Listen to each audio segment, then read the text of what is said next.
to do, can we go out there and speak on his behalf? I don't think so. If we do, we have to be able to prove. So what would be my defense in that regard of not being able to, if I had to prove him? Now, in my situation, there is no defense because I haven't claimed, neither have I put my presentation or anybody's any presentation that I put out there to tell you that he's somebody who physically is supposed to do something for you or do something for me. He's already done all that needs to be done.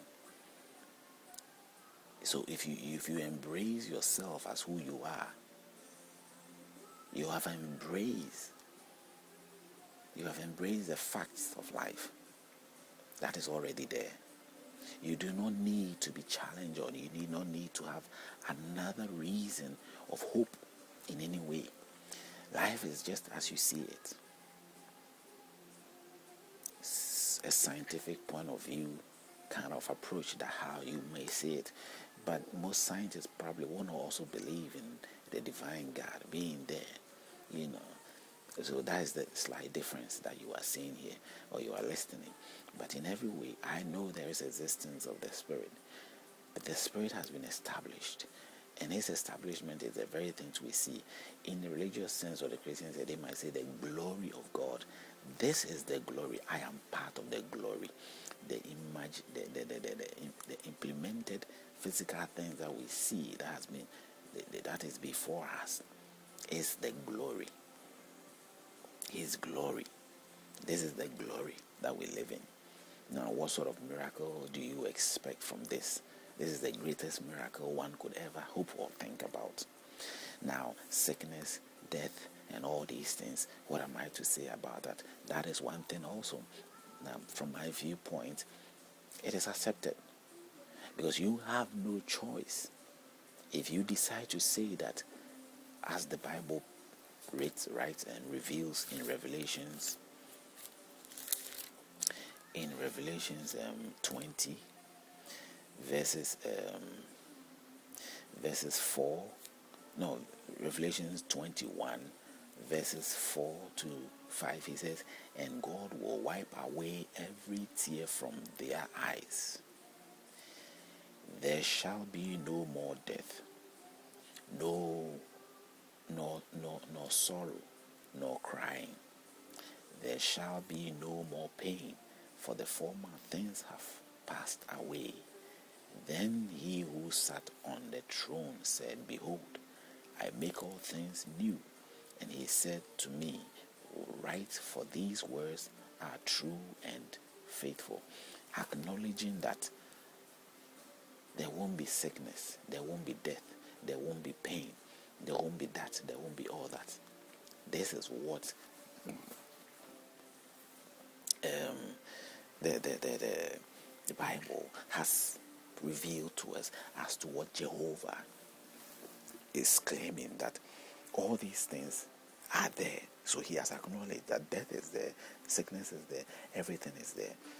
These things are ordained or as part of us, just as we are supposed to be as we live our life. So you have to accept that. I have to accept that. That is the idea. If you're a religion, that's what you're supposed to be thinking. But if I say solo, I'm not using the book. I'm not using the Quran. I'm not using any book.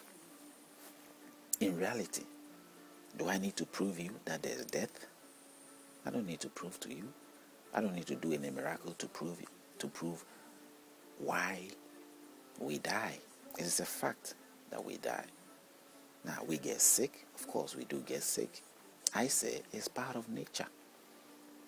It's accepted. It's part of nature. There's nothing I can do about it. Do I need to do any miracle to prove that to you? I don't think so. Now, the one who claims what is written in the Bible or the Quran had to make a proof to you, or had to prove to you that what he claimed, that those things that he said, there will be no more pain, there will be no more sorrow. God has said so in his book in Revelation 21 verse 4, that there will be no more pain and all that. in the terms of hope. In certain aspects also of Mark 16, Mark chapter 16, in the last verse of Mark chapter 16, it reveals to you and I that Jesus was making promises that if you believe and you accept and you have the true spirit upon your life, you are going to heal people and give them that sense of confidence and embracing life in its fullest sense. So there was a sense of assurance. Now you have to prove this. This is something that you need to prove, because this is beyond the normal thing we know of or the facts of life. This is something to tell you that a man will be well. There won't be sickness.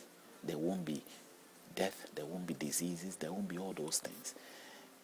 With the ones, just as is being said in Revelations. But Revelation is telling you that it's going to happen at a time when the living God has revealed himself.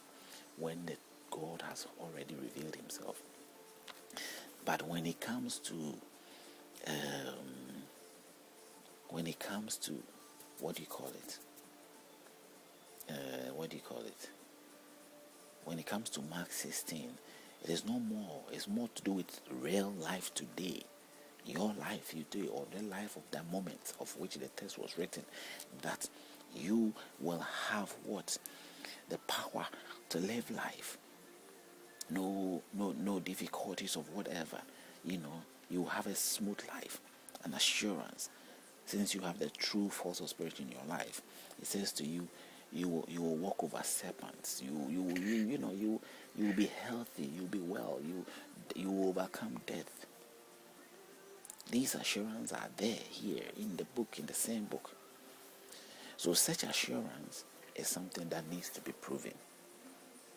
If you can prove that you have got something, that you walk over snakes, you can't get bitten, or you walk over death, you walk out of your grave, no problems. If you can prove that you can make somebody healthy, that you can touch somebody and he'll be well, it's all demonstrating the spirit, the power of a spirit, or the power of your God.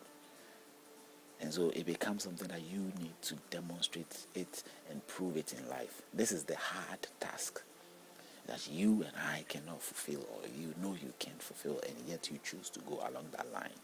That is why I say that there are those who are religiously leading a scam life. They are leading a scam life. They're just taking advantage of the situation, and people fall for it. Because people are desperate to go out of their pain and death and all those things. Especially if you're enjoying life. A rich man doesn't want to die. Rich people don't want to die. They want to live forever because they're enjoying every moment. They don't want to die. That's how it is. They don't accept that death. So if you promise or use this Bible in your way of trying to take advantage of somebody or deceive somebody or take something from, it's a very good tool to use. You can deceive and pull anybody to fall for it, because the person will trust that you're going to give him life. Just like a doctor giving promises that he's going to give you a life, and he's going to give your life to you, and you fall for it easily because he has every reason and certain things to prove that to you. But in this one, it's just words. Words are being used to convince you, which we use every day, that something will happen and keeping your hopes up. But it has been there thousands of years now, and most of these things being said are not being achieved. Especially death, the critical things I'm talking about, sickness and death and all that. People might be demonstrating certain things on platforms, but they don't actually demonstrate them in a sense that they actually you see it happening. They still give hopes to people and say gradually it will work, and sometimes excuses like it's because you don't have faith, that is why it didn't work. So it is like the strength should come from within you, not from that person who is making demonstrating to you that he has a God who can do that. You claim to be a pastor,